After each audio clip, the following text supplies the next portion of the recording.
Chers téléspectateurs, bonsoir et bienvenue dans une nouvelle édition de votre émission Les Débats. Les débats reçoit pour vous ce soir M. Carlos Lopez, qui est secrétaire exécutif de la Commission économique des Nations Unies pour l'Afrique, en visite chez nous depuis samedi. La Commission économique pour l'Afrique joue un double rôle en tant qu'organisme régional de l'Organisation des Nations Unies et en tant que partie intégrante du paysage institutionnel régional en Afrique. Composée de 54 États membres de ces faits, la CEA est bien placée pour contribuer spécifiquement à la recherche des solutions aux défis du développement du continent. Les domaines thématiques prioritaires de la Commission sont la politique macroéconomique, intégration régionale et commerce, développement et social, ressources naturelles, innovation et technologie, genre et gouvernance. M. Carlos Lopez est devenu en septembre 2012 le 8e secrétaire exécutif de la Commission économique pour l'Afrique, avec rang de secrétaire général adjoint. M. Carlos, bonsoir. Bonsoir. Pour animer ce débat, je serai en compagnie de mes confrères de la presse indépendante, M. Jedna Deida, qui est directeur de publication du site Moriweb Info, et de Kissima Djagana, rédacteur en chef du journal La Tribune.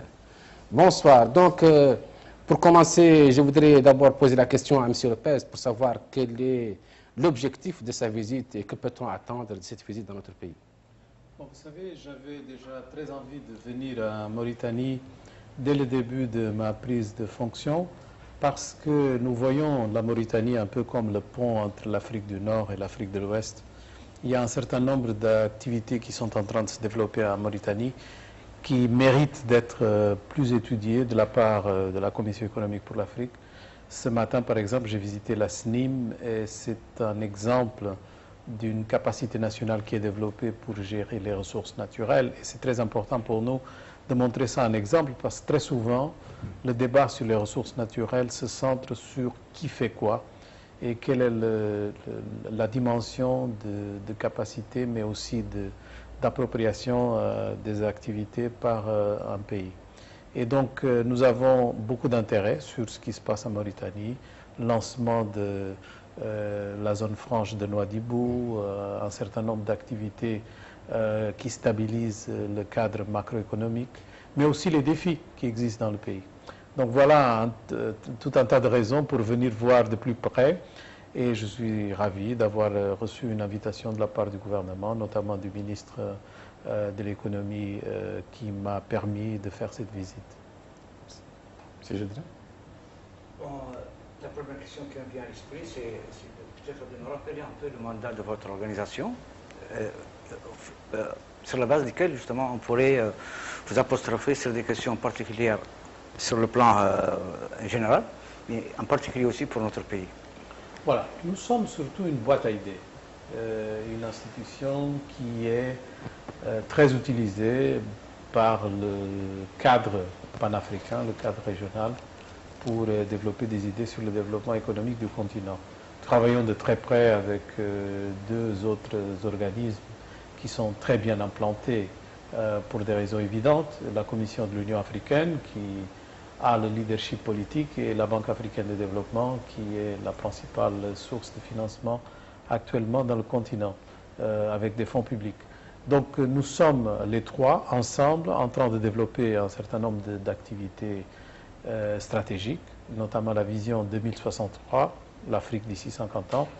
On vient d'approuver à Tunis l'idée de développer des objectifs de développement qui soient spécifiquement africains et ne pas s'atteler seulement à une intégration de l'Afrique sur le débat post-2015 et les différents objectifs qui sont définis pour l'ensemble du monde.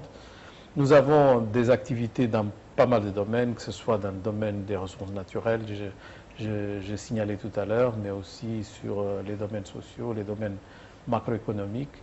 Et donc, l'idée principale, c'est que la Commission économique pour l'Afrique puisse fonctionner comme le bras technique qui permet l'approfondissement d'un certain nombre de recommandations en matière de politique de développement. Nous l'avons fait depuis très longtemps. La Commission économique pour l'Afrique a été créée en 1958, donc elle précède même l'Union africaine. Et comme vous le savez, l'organisation de l'Union africaine, quand elle a été établie, faisait ses réunions dans les installations de la Commission économique pour l'Afrique. Et ceci a perduré jusqu'à il y a 3 ans, quand finalement l'Union africaine a eu son propre siège. Donc il y a une liaison même symboliquement importante, parce que le lieu du développement de toutes les idées panafricaines et d'intégration régionale ont été faits dans les mêmes installations où nous fonctionnons. On ne nous entend pas parler du NEPAD, ça veut dire qu'on l'oublie, on n'en parle plus? Non, parce que je vous ai parlé du cadre institutionnel. Si vous voulez que je parle spécifiquement sur comment ce cadre institutionnel évolue en termes de programmes spécifiques, bien sûr, le NEPAD est le programme le plus important, parce qu'il donne un peu le là pour le développement de ce qui est l'intégration régionale africaine.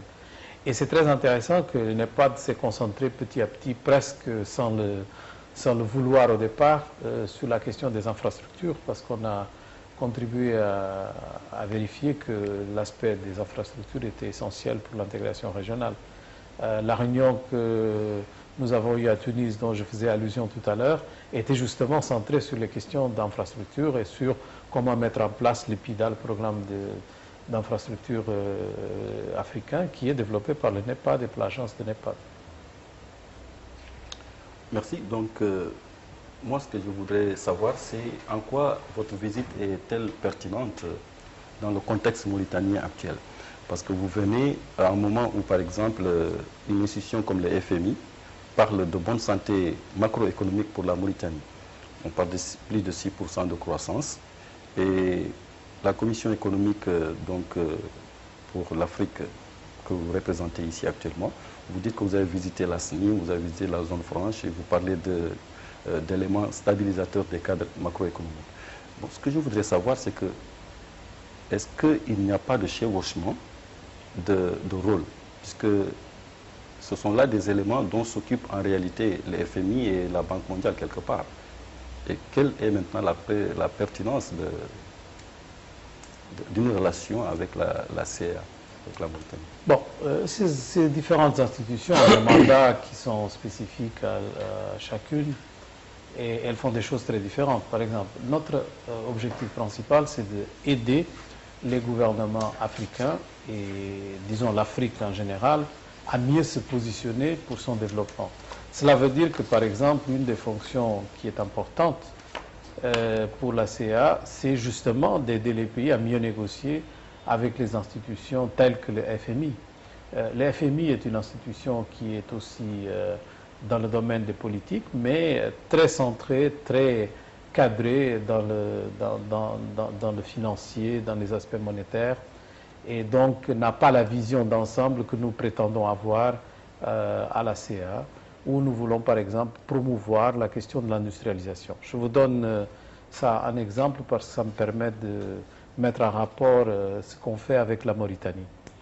Alors, voilà un pays qui a une croissance soutenue depuis quelques années, mais c'est justement une croissance qui n'est pas en train de générer les emplois nécessaires pour qu'on puisse absorber la courbe démographique importante qui est en train de vivre le pays. C'est une tendance qui n'est pas mauritanienne, c'est une tendance africaine. Donc la plupart des pays africains ont une croissance bonne. La plupart des pays africains ont un problème de courbe démographique et de dividendes démographiques qu'ils n'arrivent pas à maîtriser. Et la plupart des pays africains n'arrivent pas vraiment à absorber une main-d'œuvre jeune, plus éduquée, plus connectée, et qui n'est pas capable justement de répondre d'une façon spontanée aux opportunités qui pourraient être offertes par une croissance.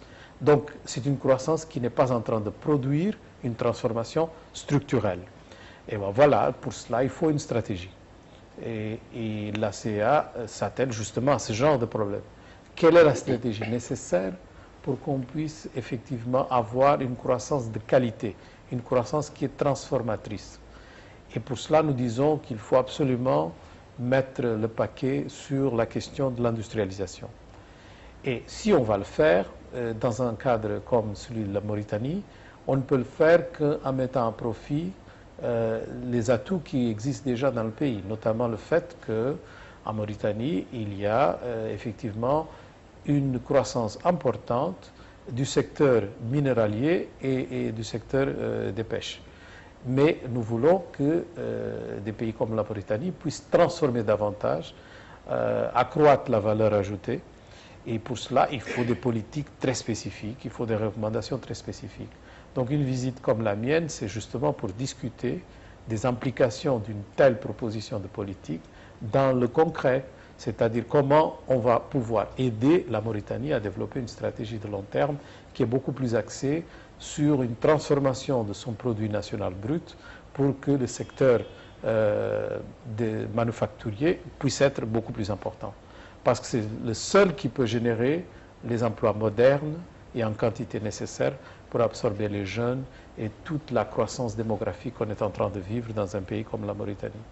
Historiquement, l'Afrique a souffert peut-être de son accélération économique, c'est-à-dire qu'on exporte beaucoup plus des produits, disons, des ressources naturelles comme le pétrole, le fer, comme aujourd'hui l'or encore, mais dans cette boîte d'idées que vous avez, par exemple, il y a des secteurs qui sont très cruciaux pour l'Afrique. Je parle notamment, excusez-moi notre narcissisme, mais le secteur des pêches, qui est pourvoyeur d'une grande main-d'œuvre, et qui est aussi surtout un secteur de sécurité alimentaire. Or, nous avons malheureusement toujours pâti des mauvais accords de pêche, et aujourd'hui, je ne vous prends pas en défaut, mais c'est la réalité aujourd'hui, le secteur industriel est mourant, et le secteur de la pêche artisanale est cloué au pilori à cause justement de la non-reconduction de l'accord de pêche avec l'Union européenne. Donc comment la CEA peut-être justement dans ce cadre d'idées aider le continent africain, qui, notamment pour la pêche INN, je pense que vous connaissez de quoi il s'agit, c'est des millions et des millions d'euros qui sont perdus par l'Afrique dans ses côtes à travers une pêche illicite, non réglementée et illicite. Vous savez, les trafics illicites de capitaux en général, que nous sommes en train d'étudier avec une commission qui est présidée par le président Mbeki, montrent que le genre de modèle que nous avons en Afrique est encore un modèle d'extraversion beaucoup plus sophistiqué qu'on l'imagine. Et donc, ce qui est vrai pour le trafic illicite de capitaux est aussi vrai pour la pêche, est aussi vrai pour les ressources naturelles en général. Donc, dans le secteur des industries extractives, on sait que dans l'année 2012, il y a eu une augmentation du profit de l'exploitation minière en Afrique de 110%, et il y a eu une augmentation seulement d'à peu près 42% des revenus collectés par les États. Donc, vous voyez la différence. Ça, c'est juste une année. Donc, nous avons vraiment un modèle qui n'est pas un modèle de transformation, qui est un modèle qui permet, bien sûr, de tirer une croissance comme celle qu'on est en train d'observer. C'est la rente. Oui, mais qui n'a pas d'avenir. Donc, nous voyons, par exemple, que la part de l'industrie dans le produit national brut en Afrique a même diminué un tout petit peu dans les 20 dernières années, ce qui est quand même assez colossal si on estime qu'une bonne partie de la croissance est tirée aussi par la demande interne. Donc nous avons un problème qui est lié à la forme comme les économies africaines ont été développées. On fait de l'extraction, que ce soit dans la mer, que ce soit en terre. On fait le nécessaire pour que les infrastructures qui sont mises en place soient des infrastructures pour servir l'extraction et pas pour servir les pays, pas pour développer ou transformer les pays. Et c'est le modèle colonial. Mais c'est un modèle colonial qui n'a plus de justification quand ce sont les pays indépendants qui continuent à le gérer. Et bon, on pouvait dire pendant longtemps que la pression économique qui s'exerçait auprès des pays africains ne permettait pas vraiment de parler beaucoup de transformation. Parce qu'on a vécu une période où la dette de la plupart des pays africains était assez élevée. Cette pression de la dette ne laissait pas beaucoup d'espace pour l'innovation de politique. Et donc nous avons tous subi l'ajustement structurel qui était une façon d'encadrer les pays à faire ce qu'on leur disait sans qu'ils aient vraiment la possibilité d'exercer une certaine innovation en matière de politique économique. Ce n'est plus le cas depuis le début de ce siècle. Et nous avons aussi le bénéfice d'un certain nombre d'autres méga-tendances qui sont favorables à l'Afrique. Le fait qu'on a des nouveaux arrivants, donc nous avons des partenaires différents. Le fait que nous avons une demande encore plus grande pour les ressources naturelles, mais avec des prix plus élevés. Et le fait aussi que la classe moyenne africaine est en train de monter parce qu'il y a plus d'éducation, il y a plus de possibilités de travailler dans le domaine des services. Il y a eu une petite révolution technologique avec la téléphonie cellulaire, etc. Donc nous avons des indicateurs qui sont différents par rapport à ce qu'on a vécu jusqu'à la fin du siècle dernier. Et nous sommes maintenant dans un moment de vérité.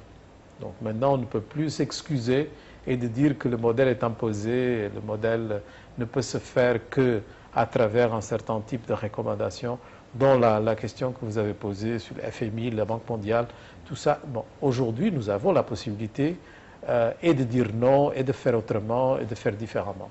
Justement, le cheval de bataille... Chedina, s'il te plaît, tu ne vas pas monopoliser la parole. C'est juste en conséquence par rapport aux explications. C'est justement, excusez-moi, on parlait justement de l'intégration sous-régionale comme étant un atout pour l'Afrique. Or, malheureusement, je parle toujours dans le cadre régional, je n'arrive pas encore à l'aspect national. Il y a des barrières qui se dressent justement entre les échanges entre pays africains, qui ne représentent d'ailleurs dans le commerce international, en tout cas récemment, pas plus que de 3 à 4%. Comment, dans cette atmosphère, vous qui avez des idées, pouvez un peu aider l'Afrique justement à sortir de cette ornière? Parce que je me rappelle que depuis 1973, la déclaration d'Addis Abeba, c'est toujours le même discours et pourtant on n'avance pas plus. Oui, vous savez, le fait qu'on représente 3% du commerce mondial, c'est vraiment une victoire incroyable. Parce qu'il y a juste 15 ans, on représentait 1,5. Donc vous voyez, on a déjà doublé. Si on prend en considération aussi la croissance de notre produit interne brut combiné, l'ensemble du continent, nous avons réussi en 20 ans ce que d'autres pays aux régions ont pris beaucoup plus de temps à réussir. Par exemple, nous avons presque triplé le produit interne brut africain. Et donc, il faut vraiment aller à l'exemple chinois pour avoir des performances pareilles dans la même période de temps.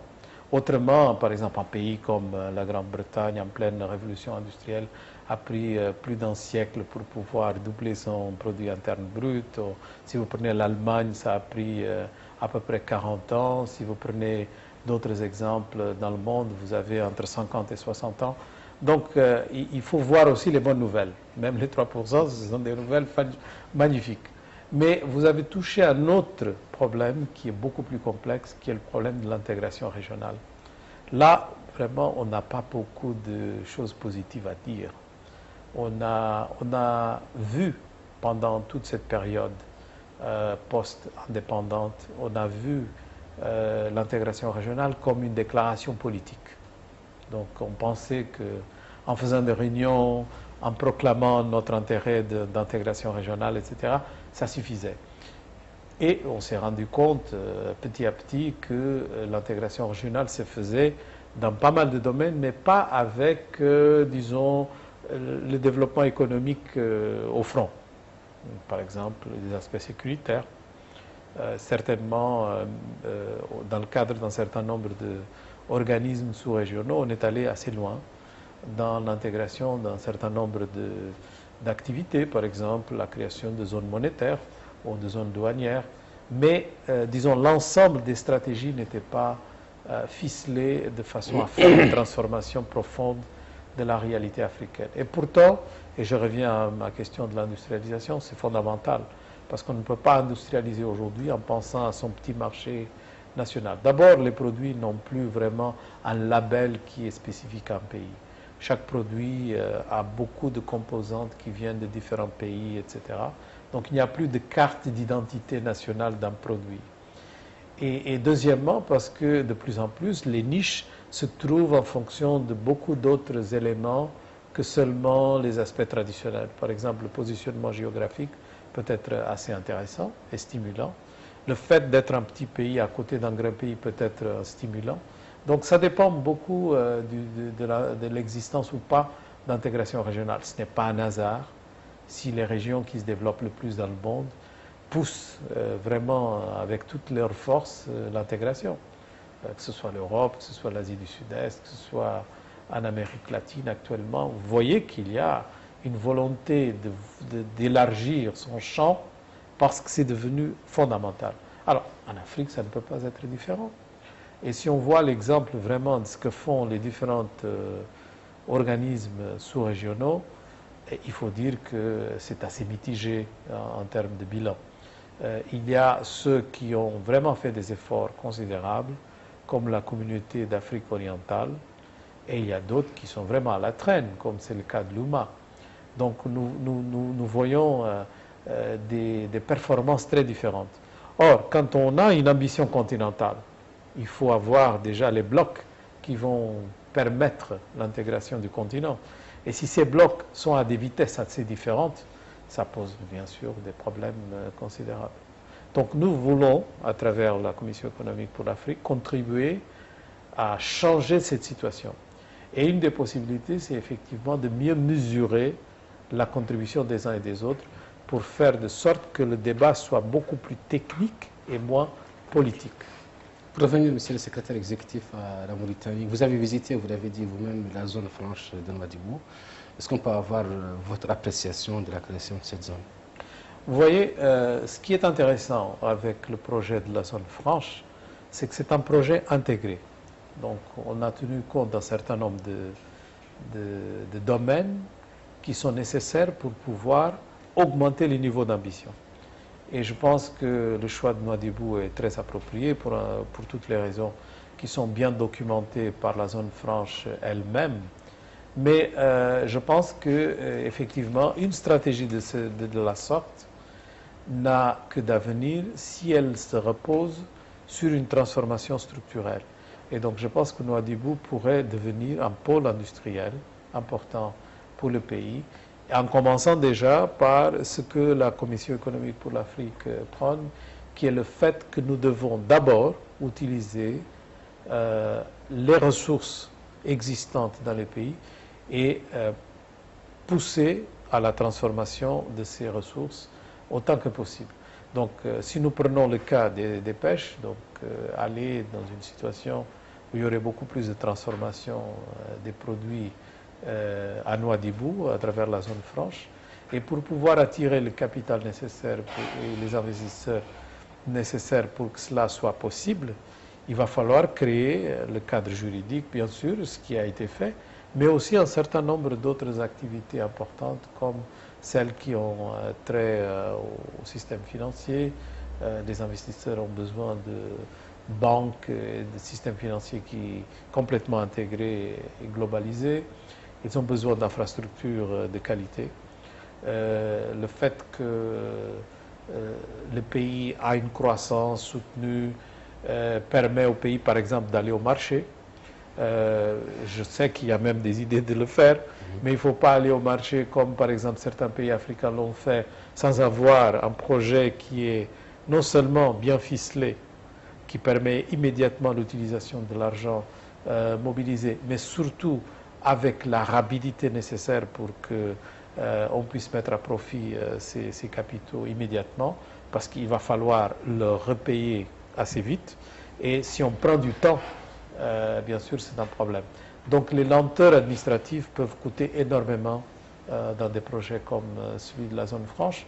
Donc je pense qu'il faut libérer la zone franche de toutes les amarres qui peuvent exister dans l'administration mauritanienne pour que ça puisse vraiment décoller éventuellement.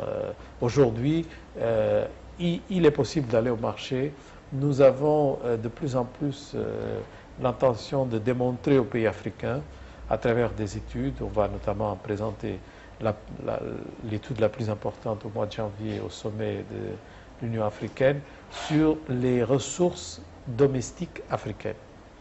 Nous pensons que c'est possible de mobiliser beaucoup plus les ressources africaines si les pays ont l'intention non seulement de faire un certain nombre de stratégies ensemble. Je vous donne l'exemple. Vous avez la zone du franc CFA. Ils ont des réserves considérables qui sont déposées dans la Banque de France. C'est 200 milliards de dollars. Le taux de rendement de ces 200 milliards de dollars est vraiment pathétique. C'est possible de mobiliser beaucoup plus, mais pour cela, il va falloir changer les classifications de ce qui est considéré réserve, quel type de papier vous pouvez acheter pour que ça puisse être considéré comme des réserves. C'est un débat que vous ne pouvez pas faire pays par pays. Vous devez le faire dans une stratégie d'ensemble. C'est un exemple.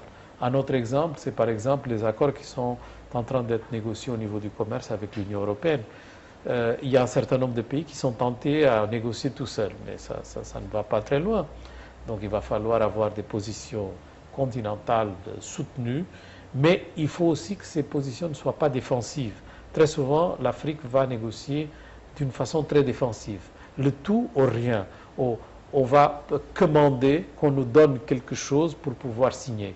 Et justement, c'est ce genre d'approche qui a perduré pendant très longtemps qu'il faut changer complètement. Il faut négocier avec sophistication. Et donc, si vous négociez avec sophistication, vous pouvez avoir un certain nombre d'atouts qui sont collectifs, qui ensuite se traduisent dans la possibilité que, par exemple, dans un cas comme la zone franche, on puisse tirer profit de l'intégration régionale, qui n'est pas faite seulement par la signature d'accords douaniers, etc., mais aussi, par exemple, le fait qu'on peut aller au marché avec des conditions plus favorables qui permettent de profiter de la localisation et d'un certain nombre d'atouts. Sur ce point, je voudrais vous poser une question, parce qu'à vous écouter, on a l'impression que vous n'avez pas encore dit que la zone franche est prête à fonctionner.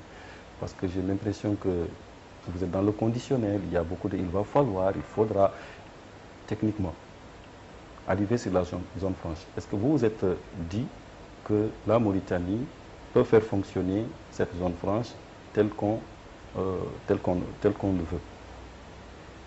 Est-ce que vous avez remarqué que les Mauritaniens sont prêts? Est-ce que ce n'est pas une idée comme ça? Parce que vous avez parlé de cadre juridique, mais tout le reste, les structures, techniquement, est-ce qu'ils sont prêts? Oui, absolument. Je voudrais juste ajouter que ou plutôt signaler que dans les domaines thématiques de la CE, il y a la bonne gouvernance, il y a aussi les genres et il y a le développement social qui sont pris en considération. Oui. Et nous voulons nous concentrer davantage sur la gouvernance économique, qui est justement celle-là. La gouvernance économique s'intéresse sur la corruption, s'intéresse sur les systèmes fiscaux, s'intéresse sur le trafic illicite de capitaux, s'intéresse aussi sur la distribution de la richesse, les questions d'équité. Donc tous ces domaines qui sont de la gouvernance économique ont été un peu négligés parce qu'on se concentrait beaucoup plus sur si les élections sont transparentes, ou si elles sont représentatives, etc. Et nous pensons qu'actuellement, il y a suffisamment d'organismes qui analysent les aspects économiques, les aspects politiques de la gouvernance, et il n'y a pas suffisamment d'organismes qui s'intéressent aux aspects économiques. Et donc nous voulons nous concentrer beaucoup plus sur ces questions économiques. Mais avant de répondre à votre question spécifiquement, je vais quand même faire une digression asiatique, parce que très souvent, on apprend en voyant ce qui se passe dans d'autres régions du monde. La question, par exemple, des marchés qui ne sont pas complètement transparents est en train d'être discutée dans un jugement public en Chine actuellement.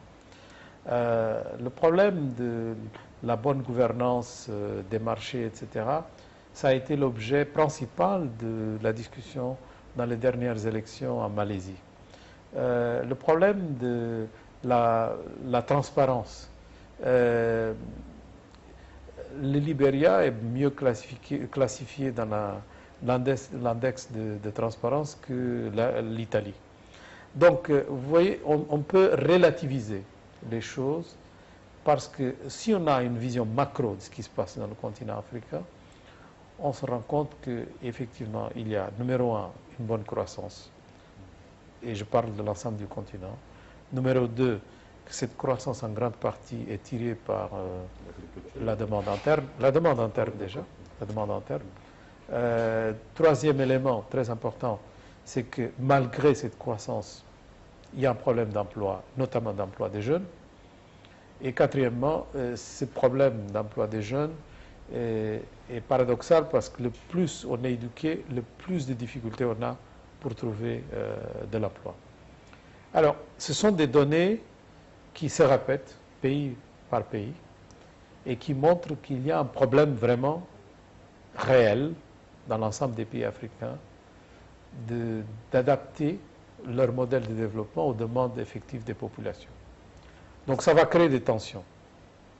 Juste que je ne veux pas vous interrompre là-dessus, mais ce problème, comment vous l'interprétez? Est-ce que c'est lié à un problème d'adaptation, tout simplement, ou c'est lié à un problème de gouvernance? Est-ce que ce ne sont pas les gouvernants qui n'arrivent pas à faire en sorte que les emplois soient créés en partant de ce que vous venez de dire? Je dirais que c'est un niveau de complexité qui exigerait des gouvernements et des institutions extrêmement sophistiqués. Extrêmement sophistiqués. C'est-à-dire des gouvernements qui sont capables d'avoir une vision stratégique du développement, qui investissent exactement là où il faut, qui font exactement ce qu'il faut, qui construisent des institutions très solides. Ce qui veut dire que nos gouvernements ne sont pas encore à ce niveau-là. Oui, non. Ils n'ont pas encore cette, ils n'ont pas cette intelligence, si vous voulez. Ils n'ont pas ce niveau de sophistication en général. Donc on parle encore du général. Et pourquoi je dis ça? C'est parce que nous avons vécu, du point de vue historique, une croissance démographique et une transformation sociale qui est une des plus rapides du monde. Par exemple, urbanisation. Donc c'est l'urbanisation la plus rapide du monde. Donc il n'y a pas de comparateur historique qui montre une telle vitesse de transformation.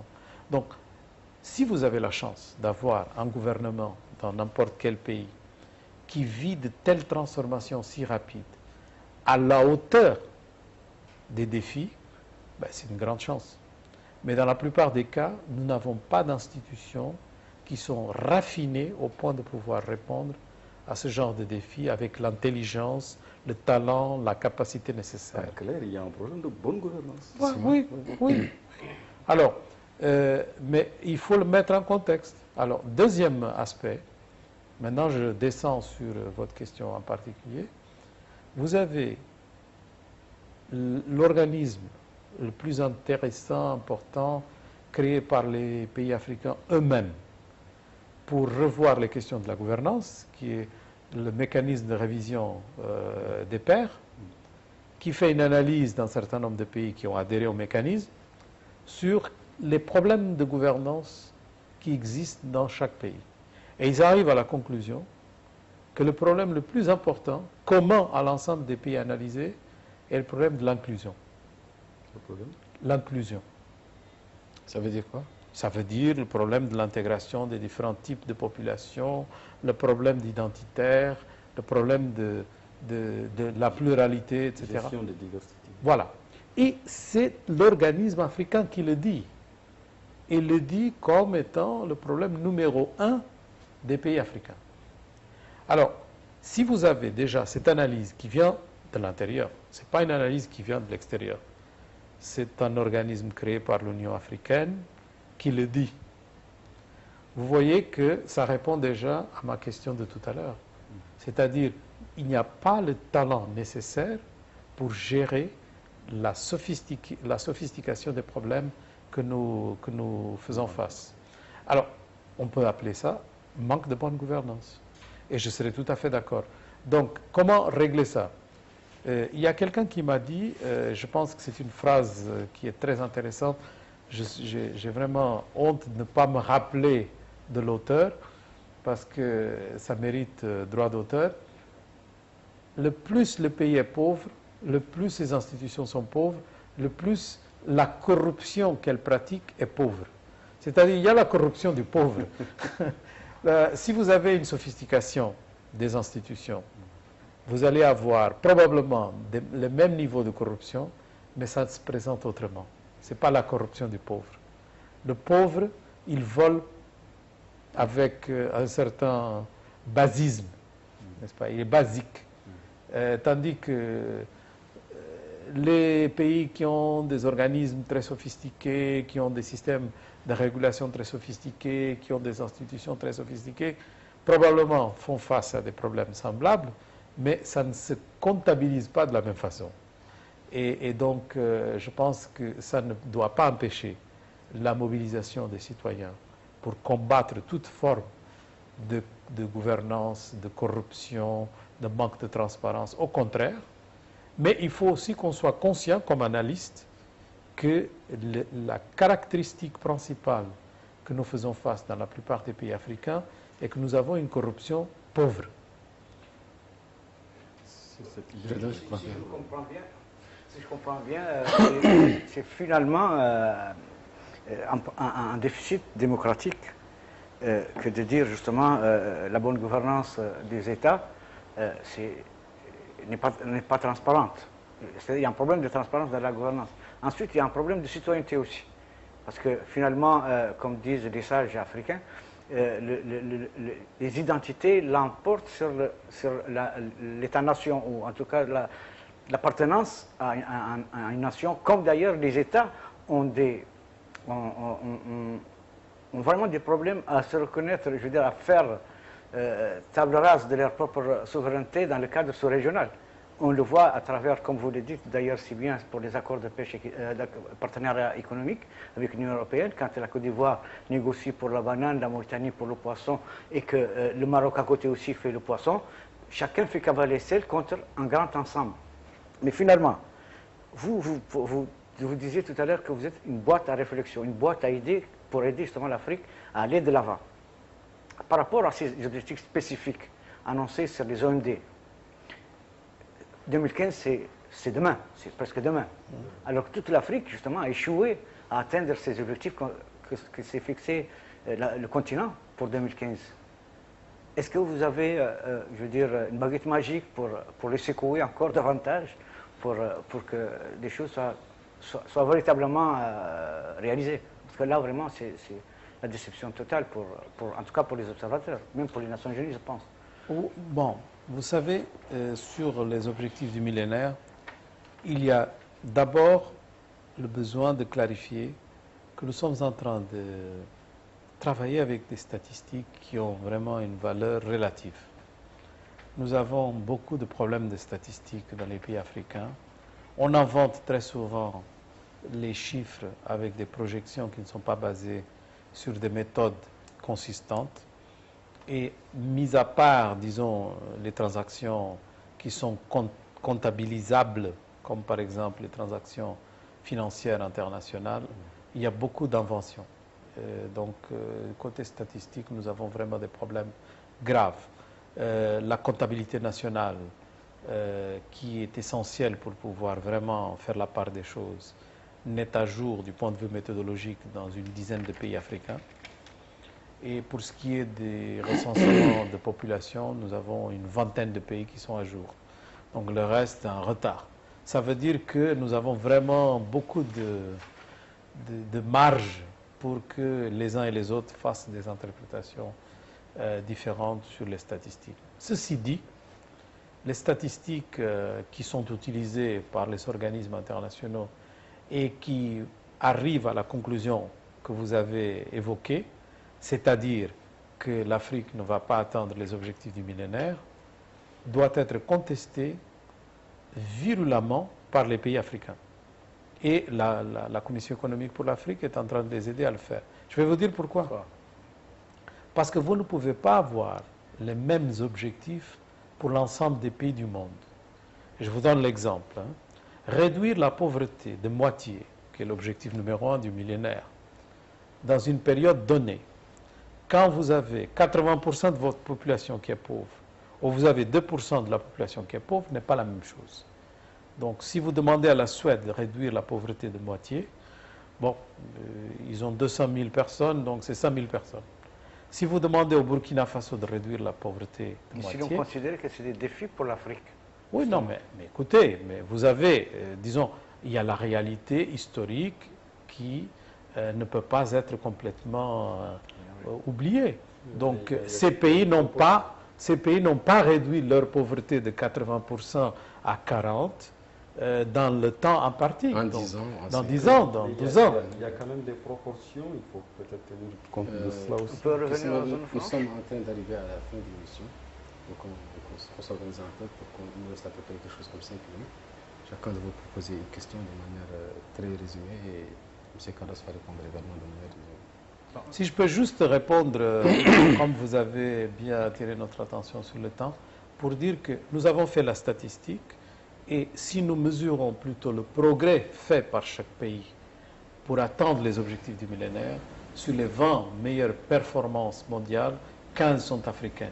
C'est ça qu'il faut mesurer, pas l'objectif commun qui est attribué à tous, qui est très artificiel du point de vue statistique, ça ne fait pas de sens. Je voudrais juste revenir ici sur le cas de la Mauritanie.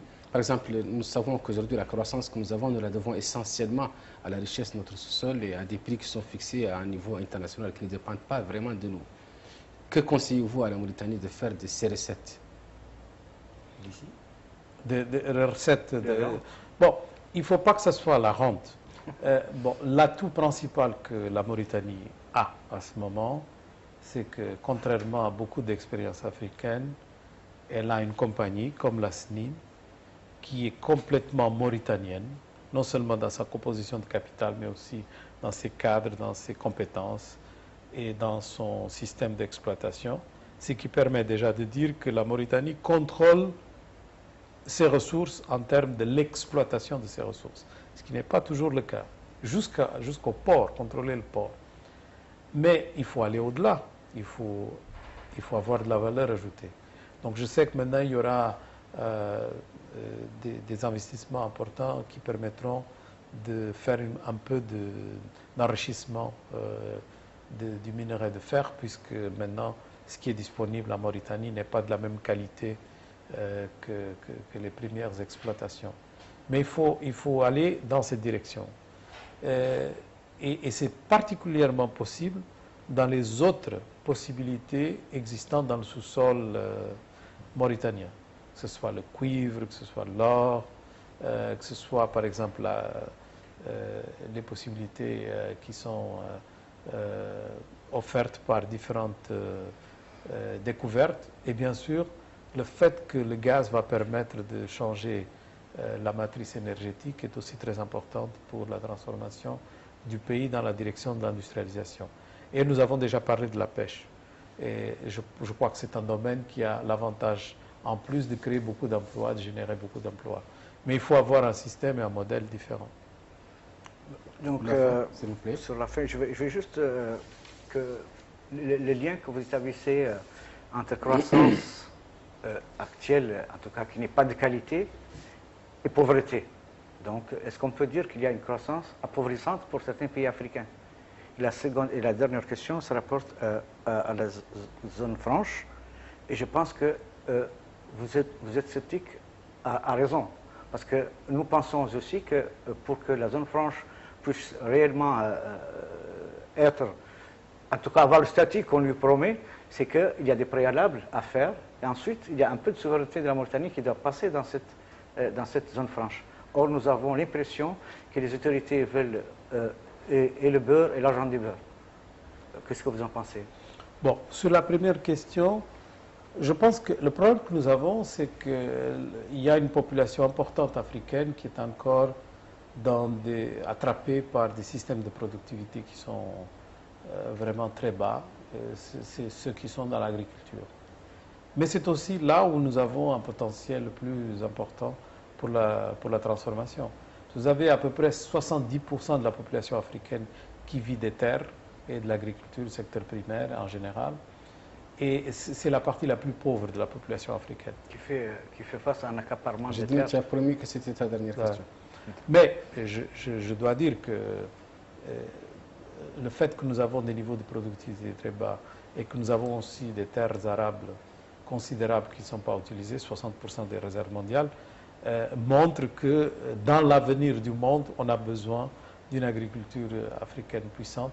Mais au contraire de ce qu'on a fait jusqu'à maintenant, qui est un modèle de transformer le secteur primaire comme un problème social. Donc tous les investissements que nous faisons, c'est du social. il faut voir l'agriculture et le secteur primaire comme un investissement économique. Et donc, il faut passer à l'étape supérieure, c'est-à-dire à l'agro-industrie. Donc, je lis à nouveau à la question de l'industrialisation. Pour ce qui est de la zone franche, moi, je n'ai pas exprimé du scepticisme. Vous voulez mettre dans ma bouche votre analyse. Moi, ce que j'ai dit, c'est que ce niveau d'ambition a besoin d'être accompagné avec une vitesse supérieure. Et donc, je n'ai pas d'éléments pour pouvoir juger que cette vitesse ne sera pas exécutée. On en vient, c'est une ville assez peut-être que vous avez des éléments, moi je n'en ai pas. Mais j'ai vraiment espoir que des pays comme la Mauritanie aient ce niveau d'ambition. C'est très important. Tu as une question? Oui, parce que... Rapidement. Oui, je vais essayer d'accélérer un peu. Vous êtes venu sur invitation du ministre des Affaires économiques et du Développement, j'imagine. Bon, est-ce que vous envisagez, dans votre mission, rencontrer les autres parties prenantes?